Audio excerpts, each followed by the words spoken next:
আজকে প্রতিবন্ধী সম্মেলনের ডাকে অফিসে ডেপুটেশনে দলে দলে যোগ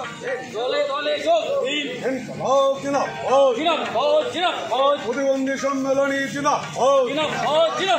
প্রতিবন্ধীদের বিভিন্ন ক্ষেত্রে হয়রানি করা হচ্ছে কেন? প্রশাসন জবাব চাই, প্রতিবন্ধীদের অধিকার আইন 2016 চালু হচ্ছে না কেন? সরকার তুমি জবাব চাই, প্রতিবন্ধীদের নিয়ে হয়রানি মানছি না, মানব না। পশ্চিমবঙ্গ রাজ্য প্রতিবন্ধী সম্মিলনীর ডাকে প্রতিবন্ধীদের বিভিন্ন সমস্যা ও দাবি দেওয়া নিয়ে আজ ডেপুটেশন প্রদান করা হয় ইসলামপুর মহকুমা শাসকের নিকট। ইসলামপুর টাউন লাইব্রেরি থেকে মিছিল করে আসেন। এসে ইসলামপুর মহকুমা শাসকের দপ্তরে তারা ডেপুটেশন প্রদান করেন। 13 দফা দাবি ভিত্তিক ডেপুটেশন প্রদান করা হয়। তারা বলেন তাদের 10ই সেপ্টেম্বর শিলিগুড়ি মোড় পথ অবরোধ করবেন প্রতিবন্ধীদের একগুচ্ছ দাবি নিয়ে। যতক্ষণ না দাবি পূরণ হবে তারা রাজপথ ছাড়বেন না বলে হুঙ্কারও দেন। তারা এও জানান তাদের এই কর্মসূচি জেলার প্রত্যেকটি মহকুমা শাসক ও ব্লক অফিসে এই ডেপুটেশন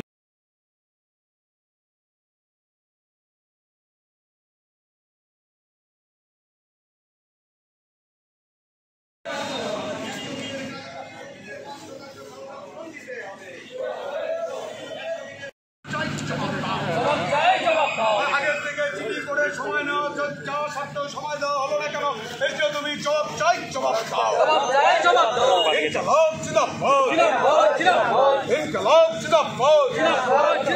প্রতিবন্ধী সম্মেলনী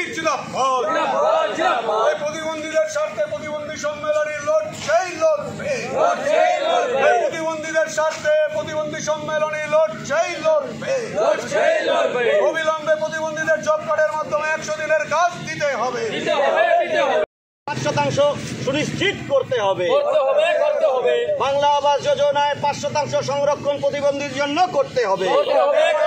প্রতিবন্ধী সম্মেলনী জিন্দাবাদ, পশ্চিমবঙ্গ প্রতিবন্ধী সম্মেলনী জিন্দাবাদ।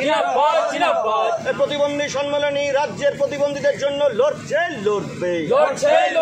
প্রতিবন্ধীদের অধিকার বাস্তবায়ন করতে হবে, প্রতিবন্ধীদের অধিকার বাস্তবায়িত করতে হবে।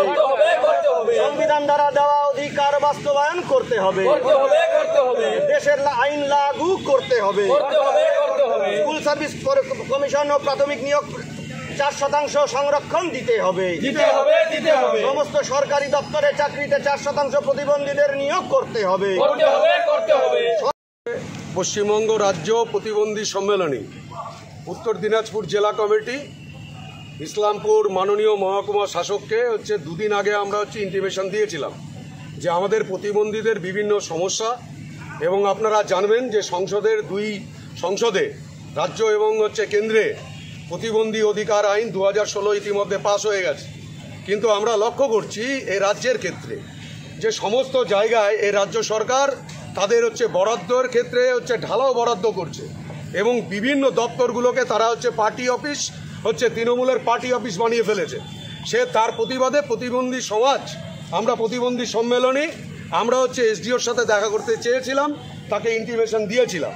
কিন্তু দুর্ভাগ্যের বিষয় এই ইসলামপুর মাননীয় মহকুমা শাসক তিনি আমাদের এখানকার যে শাসক দল তার নেতাদের সাথে ঘুরতে তিনি ব্যস্ত থাকেন, তিনি বিভিন্ন প্রোগ্রামগুলোতে থাকতে ব্যস্ত থাকেন, অথচ সমাজের পিছিয়ে পড়া প্রতিবন্ধীদের জন্য তার সময় হয় না। আমরা এসে যখন দেখলাম তিনি সময়টা দিচ্ছেন না, আমরা তার গেটে এখানে বসে গেলাম। আমরা বললাম অনির্দিষ্টকালের জন্য আমরা এখানে বসে থাকবো, দেখি আমাদের কি হয়। আমাদের দাবিটাকে শুনতে হবে, তার দাবিটাকে মানতে হবে। কিন্তু পরবর্তীতে তারা আমাদেরকে খবর দিলেন তিনি নাকি ডেভেলপমেন্টের কাজে আছেন। আমরা প্রতিবন্ধীরা ডেভেলপমেন্টের অন্তরায় নয়, আমরা চাই সমাজের ডেভেলপমেন্টের সাথে প্রতিবন্ধীদেরও ডেভেলপ হোক এবং তাদেরও কাজগুলো হোক, এটা আমরা চাই। যার জন্য আমরা সেই কথাটা মাথায় রেখে তিনি বললেন ডিএমডিসিকে ডেপুটেশন তিনি নেবেন, আমরা তাতে রাজি হলাম। এবং আমরা এটাও বলতে চাই যে এই প্রতিবন্ধী আমরা দেখেছি যে আমাদের যে আইনের অধিকার যে 100 দিনের কাজ, তাতে ইউডিআইডি কার্ডের মাধ্যমে প্রতিবন্ধীদের কাজ দিতে হবে। আর 100 দিনের কাজে যা এখানে ইসলামপুর সাব ডিভিশনের দুর্নীতি, এই দুর্নীতি চরম পর্যায়ে পৌঁছে গেছে। আমরা বলছি যে ইউডিআইডি কার্ডের মাধ্যমে প্রতিবন্ধীকে কাজ দিতে হবে, আবাস যোজনায় প্রতিবন্ধীদের ঘর দিতে হবে, কিন্তু আপনারা জানেন, আপনারা দেখিয়েছেন যে এই প্রশাসনের মদতে এই শাসক দল আবাস যোজনায় যা দুর্নীতি করছে একদম পাহাড় প্রমাণ। এবং সেই ক্ষেত্রে আপনারা দেখবেন প্রশাসন হচ্ছে চোখে কোথাও যেন একটা কালো ফেটটি বোধে বসে আছে। আমরা বলেছি যে প্রতিবন্ধীদের যে অধিকার আছে, তারা বাসে ট্রেনে চলবে, তাদের যে সামাজিক নিরাপত্তার অধিকার, প্রতিবন্ধীদের এই জেলায় বিভিন্ন জায়গায় ধর্ষিত হচ্ছে এবং পুলিশ প্রশাসন সেই ক্ষেত্রে হচ্ছে কোনো সাহায্য করছে না এবং সেই ক্ষেত্রে প্রশাসন হচ্ছে ব্যর্থ প্রশাসন। আমরা দেখলাম, আমরা বলেছিলাম এই অধিকার আইনে আছে স্পেশাল কোর্ট তৈরি করবার, তারা হচ্ছে এই স্পেশাল কোর্টটা পর্যন্ত তারা তৈরি করেনি। আমরা হচ্ছে এখন ডেপুটেশন দিতে যাব আমাদের বিভিন্ন দাবি দেওয়া নিয়ে। আমাদের মধ্যে উপস্থিত আছে আমাদের জেলা সম্পাদক কমরেড হচ্ছে উত্তম গুহ, এখানে উপস্থিত আছেন। আমরা আজকে এই ডেপুটেশনটা দেবো, এটা খালি ডেপুটেশন ভেবে যদি প্রশাসন ভেবে থাকে যে না এই কাগজ রিসিভ করে আমরা বসে থাকবো, তাহলে এই আপনাদের মাধ্যমে আমরা বলে দিতে চাই যে প্রতিবন্ধীদের যে শক্তি আছে, আমরা সর্বশক্তি নিয়ে আমরা হচ্ছে রাজপথ দখল করব, যাকে আমাদের কি হয়। কারণ আমাদের যে অধিকার, আমাদের যে আইন, আমাদের ভারতবর্ষের সংবিধান যা আমাদের অধিকার দিয়েছে, সেই অধিকারকে হচ্ছে তাদেরকে মানতেই হবে। এটা যদি তারা না মানে তাহলে হচ্ছে পরবর্তী পদক্ষেপ আমরা গণতান্ত্রিক পদ্ধতিতেই আন্দোলনে যাব। যদিও এই সরকার, এই প্রশাসন গণতন্ত্র মানে না, তারা হচ্ছে নিজেদের খেয়াল খুশি মতো কাজ করে। আমরা এখান থেকে একটা আলটিমেটাম দিতে চাই। আমাদের আজকে মূলত এখানে আজকে 13টা দাবি এখানে আমাদের আছে। এই 13টা দাবি যদি পূরণ না হয়, আগামীতে আপনাদের বলে রাখা ভালো, এরপরেই আমরা যাব সুপারকে, হসপিটাল সুপারকে ডেপুটেশন দিতে। আমাদের কাছে খবর আছে যে এখানে হচ্ছে পয়সা নিয়ে হচ্ছে সার্টিফিকেট দেওয়া হয়, পয়সা নিয়ে প্রতিবন্ধী ভাতা দেওয়া হয় এবং যারা হচ্ছে প্রকৃত প্রতিবন্ধী তারা ভাতার থেকে বঞ্চিত হচ্ছে। আর শাসক দলের হচ্ছে নেতা মন্ত্রী, তাদের হচ্ছে দলের ক্যাডার, তারা প্রতিবন্ধীর ভাতা হচ্ছে তুলে খাচ্ছে। এর প্রতিবাদও আমরা করছি এবং আমরা এরপরে সুপারের কাছে যাব, সুপারের কাছে ডেপুটেশন দেব। এবং বলে রাখা ভালো, আমাদের প্রতিবন্ধীদের জমি হচ্ছে কালিয়াগঞ্জে হচ্ছে কিছু দুষ্কৃতী, কিছু তারা হচ্ছে দখল করে রেখেছে। এটাও যদি আমাদের সলভ না হয়, আগামী 10ই সেপ্টেম্বর রাজপথে কথা হবে প্রশাসনের সাথে আমাদের প্রতিবন্ধী সম্মেলনে। বাকিটা আমাদের জেলা সম্পাদক এখানে উত্তম গুহ আছে, উত্তম গুহ বলুন। কি নাম আপনার? আমার নাম রঘুপতি মুখার্জি, উত্তর দিনাজপুর জেলা কমিটির সভাপতি।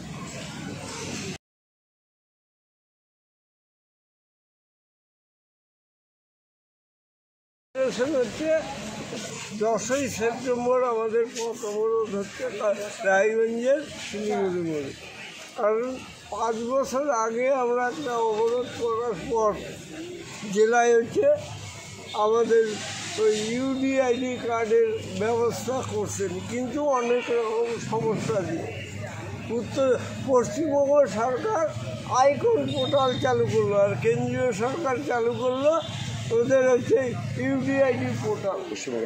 পশ্চিমবঙ্গটা পরবর্তীকালে আমাদের চাপে, প্রতিবন্ধীদের চাপে বন্ধ করতে বাধ্য হয়েছে। এক কার্ড এক দেশ, এক কার্ড এক দেশ হিসাবে আমাদের কাজ চালু হয়েছে। 2016 সালে আইন তৈরি হল, 17ই এপ্রিল দেশের সরকার হচ্ছে আমাদের জন্য আপনার হচ্ছে এই গ্যাজেট প্রকাশ করলো। 18 সালে প্রত্যেকটা রাজ্যে ওই গ্যাজেট পাওয়ার সাথে সাথে প্রতিবন্ধীদের জন্য বিভিন্ন রাজ্যে বিভিন্ন রকম ভাতা চালু হলো। আমাদের রাজ্যে 1000 টাকা মাত্র ভাতা। আচ্ছা বলুন তো, 2011 সালে একটা মুখ্যমন্ত্রী ছিল, সেই মুখ্যমন্ত্রী 7540 টাকা ভাতা পেত। আর বর্তমান মুখ্যমন্ত্রীর বেতন কত জানেন? 1,70,000 টাকা। আর প্রতিবন্ধীদের ভাতা কত? 1000 টাকা। আমরা চাই 5000 টাকা প্রত্যেকটা রাজ্যে যেরকম চালু আছে আমাদের রাজ্যেও চালু করতে হবে। এতে যা হয়, যেখানে যেতে হয় আমাদের সংগঠন প্রস্তুত, মৃত্যুবরণ করতেও প্রস্তুত। গুলি না চালালে আমরা শিলিগুড়ি মোড় কত বড় উঠবো না, এটা কর্মসূচি আমাদের আছে। আমাদের ভাতা ওই ঘোষণা করবে, তারপর আমরা উঠবো। তারপরে এটা 10ই সেপ্টেম্বর, সেই উপলক্ষে আমরা হচ্ছে প্রত্যেকটা মহকুমা শাসক, বিডিও অফিস সব জায়গায় ডেপুটেশন দিয়ে জানাচ্ছি ওনাদের জানাক আমাদের কথা। যদি না শুনে তারপর গোটা রাজ্যে একদিনে একসাথে আমরা পথ অবরোধে নামছি। এটা আমাদের কর্মসূচি রাজ্যব্যাপী হবে, আপনাদের মাধ্যমে জানিয়ে দিন। আপনার নাম? আমার নাম উত্তম কুমার গুহ, রাজ্য সহ সম্পাদক, জেলা কমিটির সম্পাদক।